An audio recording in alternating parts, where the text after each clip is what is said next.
ne demande pas la parole. Ça nous laisse un peu plus de temps pour Madame Merkel. Et donc, nous entendrons le dernier orateur inscrit sur la liste, Alal Amraoui, du Maroc. Bienvenue, je vous en prie, c'est à vous. Merci, Monsieur le Président.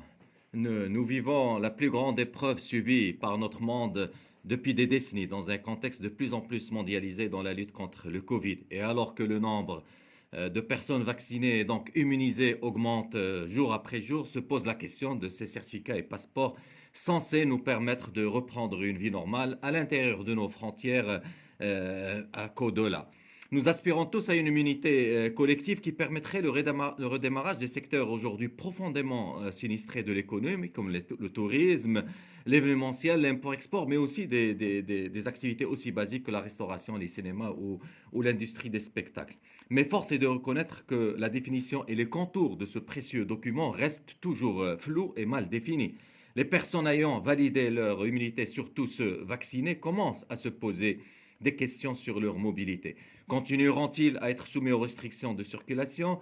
Quand est-ce qu'ils pourront voyager à l'étranger? Les pays d'accueil leur permettront-ils d'y rentrer? Des questions que ces personnes se posent avec d'autant plus d'insistance que plusieurs pays adoptent déjà ce passeport vaccinal et alors que le débat sur le passeport vaccinal continue à faire fureur un peu partout dans le monde.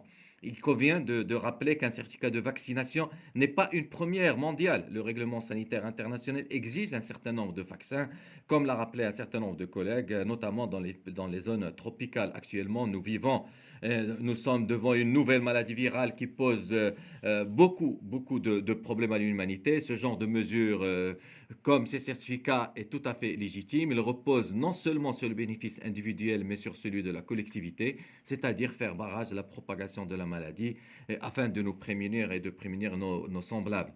Reste que pour mettre en place un tel dispositif, il faut d'abord s'assurer que les vaccins sont disponibles pour tout le monde. Si on commence à exiger des certificats de vaccination au moment où les vaccins ne sont accessibles qu'à 5 ou 10% de la population, il y aura en ce moment des inégalités, une atteinte aux libertés. Et en l'absence d'un accès total à la vaccination par le grand public, toute possibilité de discrimination positive en faveur des titulaires de certificats ou de passeports verts serait négativement discriminatoire pour les non-vaccinés, qu'ils le soient volontairement ou involontairement.